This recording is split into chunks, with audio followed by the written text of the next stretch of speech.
फटाफट बड़ी खबरों को। यूपी में गरीब परिवारों के मुखिया को मिलेगी 18,400 की सैलरी। योगी सरकार उत्तर प्रदेश में गरीबी मिटाने के लिए जीरो पॉवर्टी अभियान की शुरुआत करने जा रही है। इस अभियान के तहत चिन्हित निर्धन परिवारों के मुखियाओं को गारंटीड स्किलिंग प्रोग्राम से जोड़ा जाएगा और उन्हें राष्ट्रीय व अंतर्राष्ट्रीय कंपनीज में रोजगार दिलाया जाएगा। सरकार ने यह सुनिश्चित किया है कि प्रशिक्षित व्यक्ति को कम से कम 18,400 रुपए का मासिक वेतन मिलेगा।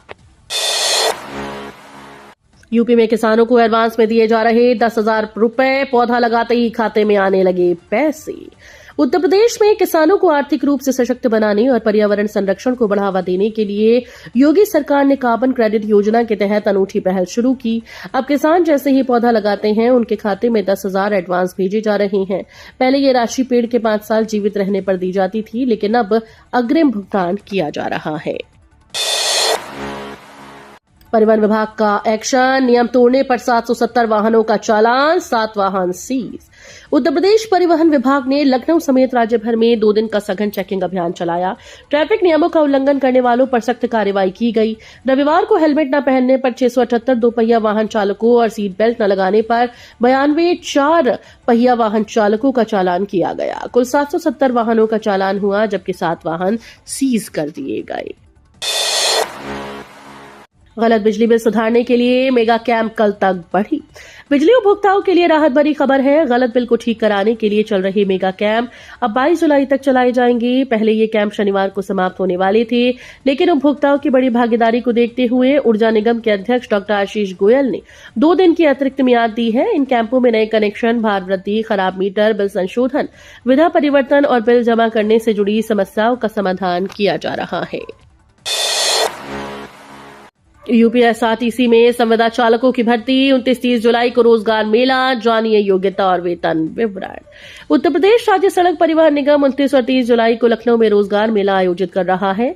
204 संविदा चालकों की भर्ती अवध बस स्टेशन, कमता स्थित driver training and counselling centre में की जाएगी। क्षेत्रीय प्रबंधक आर.के. त्रिपाठी के अनुसार न्यूनतम 8वीं पास, 23.5 वर्ष तक की उम्र, 5 फीट 3 इंच लंबाई और 2 साल पुराना हैवी ड्राइविंग लाइसेंस अनिवार्य है।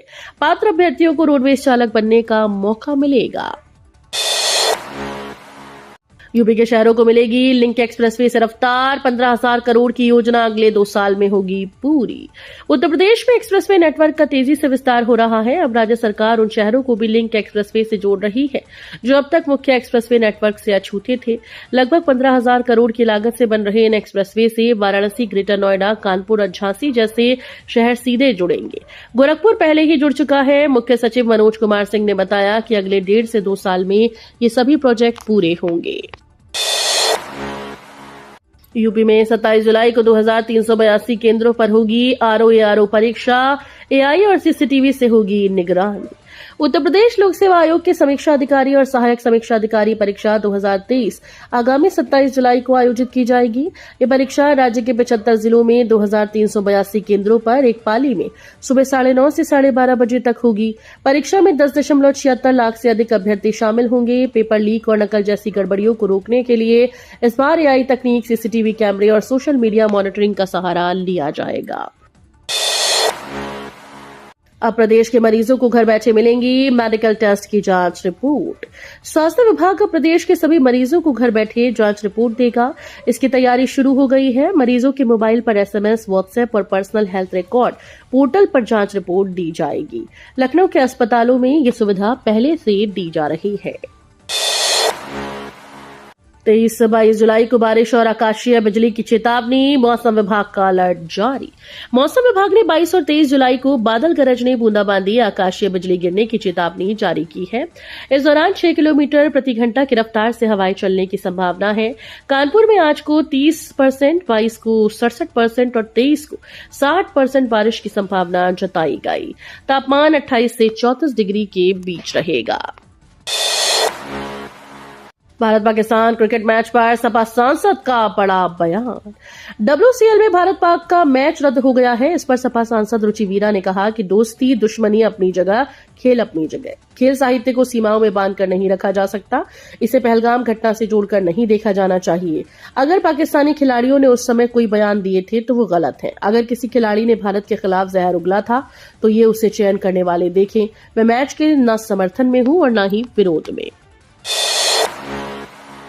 बलिया में 67 लाख रुपए का विकास खाद्यान्न घोटाला, पूर्व पंचायत सचिव गिरफ्तार, प्रधान कोटेदार भी आरोपी। उत्तर प्रदेश के बलिया जिले में 67.13 लाख के विकास और खाद्यान्न घोटाले में पूर्व ग्राम पंचायत अधिकारी राजेंद्र प्रसाद वर्मा को आर्थिक अपराध अनुसंधान संगठन ने गिरफ्तार कर लिया। आरोप है कि वर्ष 2002 से 5 के बीच 15 ब्लॉक के कई गांव में सरकारी योजनाओं के तहत अधूरी और घटिया निर्माण कर फर्जी श्रमिकों के नाम पर नकद और खाद्यान्न का गबन किया गया। कांवड़ यात्रा के चलते मुरादाबाद समेत हुई कई जिलों में स्कूल बंद, 4 अगस्त तक छुट्टी। उत्तर प्रदेश में कांवड़ यात्रा के दौरान बढ़ती भीड़ और ट्रैफिक व्यवस्था को ध्यान में रखते हुए कई जिलों में 12वीं तक के स्कूल्स को बंद कर दिया गया है। मुरादाबाद में आज से 4 अगस्त तक सभी स्कूल्स में छुट्टी घोषित की गई। मेरठ और मुजफ्फरनगर में 16 जुलाई से 23 जुलाई तक स्कूल बंद किए गए।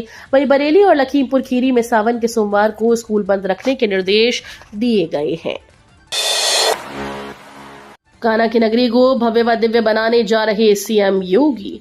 मुख्यमंत्री योगी आदित्यनाथ कान्हा की नगरी को भव्य व दिव्य बनाने जा रहे हैं। विकास की श्रृंखला में वृंदावन से गोकुल तक 17 किलोमीटर लंबा नेचर वॉक बनेगा। ये कान्हा की आह्लादिनी यमुना किनारे बनाया जाएगा।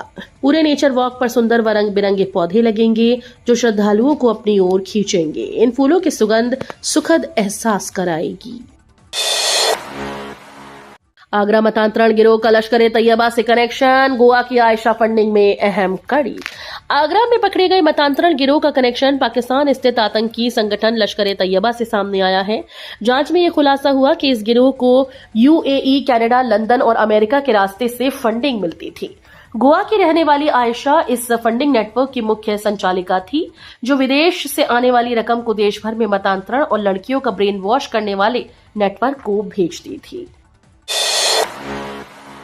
कांवड़ यात्रा में बवाल साजिश का हिस्सा। उत्तर प्रदेश भाजपा अध्यक्ष भूपेंद्र सिंह चौधरी ने कांवड़ यात्रा के दौरान हुए बवाल को सुनियोजित साजिश बताया है। बरेली में मीडिया से बात करते हुए उन्होंने कहा कि पुलिस जांच कर रही है और जल्द ही सच सामने आएगा। चौधरी ने सपा प्रमुख अखिलेश यादव को हिंदू विरोधी करार दिया और विपक्षी महागठबंधन को स्वार्थ और अवसरवाद का प्रतीक बताया। उन्होंने कहा कि प्रदेश में कानून का राज है और अराजकता फैलाने की इजाजत किसी को भी नहीं दी जाएगी। बहेड़ी के शिक्षक की कावड़ पर टिप्पणी पर भी उन्होंने नाराजगी जताई और कड़ी कार्रवाई की मांग की। साजिशों के तहत विभागों का निजीकरण कर रही बीजेपी, अखिलेश का भाजपा सरकार पर प्रहार। समाजवादी पार्टी के अध्यक्ष और उत्तर प्रदेश के पूर्व मुख्यमंत्री अखिलेश यादव ने योगी सरकार पर तंज कसा। उन्होंने भारतीय जनता पार्टी को युवा विरोधी करार देते हुए रविवार को कहा कि सत्तारूढ़ दल ने साजिश के तहत सभी विभागों का निजीकरण करके नौकरियों को संविदा आधारित कर दिया है, जिससे नौजवानों की जिंदगी अंधकार में हो गई है। प्लॉट का आवंटन होते ही खिले किसानों के चेहरे, ग्रेटर नोएडा प्राधिकरण का जताया आभार। ग्रेटर नोएडा के ढाणा गांव के 40 भूखंडों का ड्रॉ हुआ।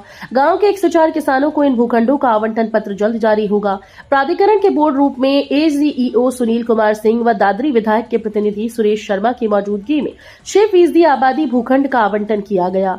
ये सभी भूखंड समान आकार के हैं। ड्रॉ प्रक्रिया की पारदर्शिता के लिए वीडियोग्राफी कराई गई। अंधेरे में ये कैसी आफत, रात होते ही आसमान में उड़ते हैं ड्रोन, जाग कर पहरा दे रहे लोग। यूपी वेस्ट के हापुड़, अमरोहा, मुरादाबाद, बिजनौर, संभल जिले में लोगों की रात की नींद उड़ी हुई है। गांव-गांव में ड्रोन दिखने की सूचनाएं मिल रही हैं। चमकती लाइट्स वाले ड्रोन के आसमान में उड़ने के कारण ग्रामीण घरों से बाहर निकलने से भी डरने लगा है। गांव वाले रात में जागकर पहरा देने को मजबूर हैं। रज्जू भैया यूनिवर्सिटी सम सेमेस्टर के नतीजे घोषित। रज्जू भैया विश्वविद्यालय, जिसे पहले इलाहाबाद राज्य विश्वविद्यालय के नाम से जाना जाता था, 2025 में आयोजित सम सेमेस्टर परीक्षा के परिणाम घोषित कर दिए गए। ये परिणाम स्नातक और स्नातकोत्तर के विभिन्न पाठ्यक्रमों के लिए जारी किए गए। छात्र अब विश्वविद्यालय की आधिकारिक वेबसाइट पर जाकर अपने रिजल्ट और मार्कशीट ऑनलाइन चेक और डाउनलोड कर सकते हैं। सीएम योगी बोले, कांवड़ यात्रा में उपद्रव और तोड़फोड़ करने वाले लोगों के लगेंगे पोस्टर। कांवड़ यात्रा में तोड़फोड़ और उपद्रव करने वालों के लिए योगी सरकार पोस्टर चस्पा करने जा रही है और यात्रा संपन्न होने के बाद उपद्रवियों के खिलाफ सख्त कार्रवाई करेगी। ये बातें खुद मुख्यमंत्री योगी आदित्यनाथ ने कांवड़ियों पर पुष्प वर्षा के बाद हुई प्रेस ब्रीफिंग में कही। यूपी में ये संपत्तियां भी मात्र 5,000 रुपए में होंगी ट्रांसफर। यूपी की योगी सरकार प्रदेश में औद्योगिक घरानों को बसाए रखने के लिए उन्हें बड़ी राहत देने जा रही है। पैतृक संपत्तियों के बंटवारे में औद्योगिक संपत्तियों को भी शामिल करने का सुझाव उच्च स्तर से दिया गया है। ऐसी संपत्तियों को परिवारों में ट्रांसफर करने पर 5,000 रुपए का स्टैंप शुल्क लगाने का प्रस्ताव है।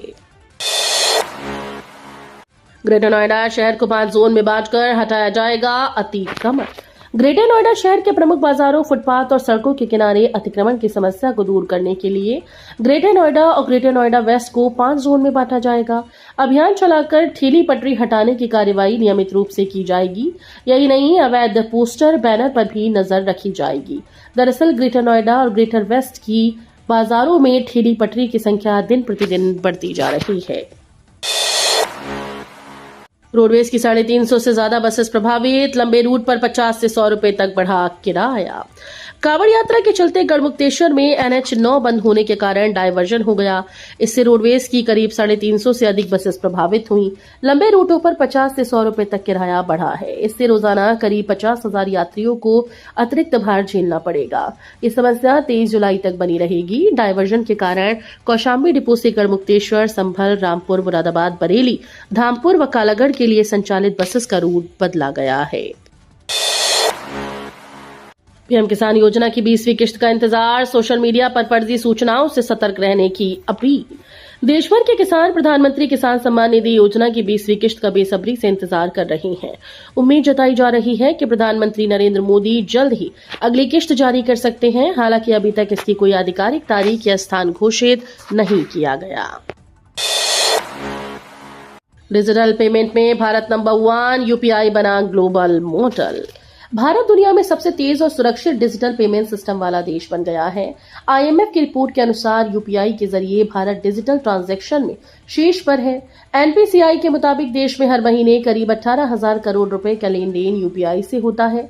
भारत में 85% डिजिटल पेमेंट सिर्फ यूपीआई के जरिए किए जाते हैं।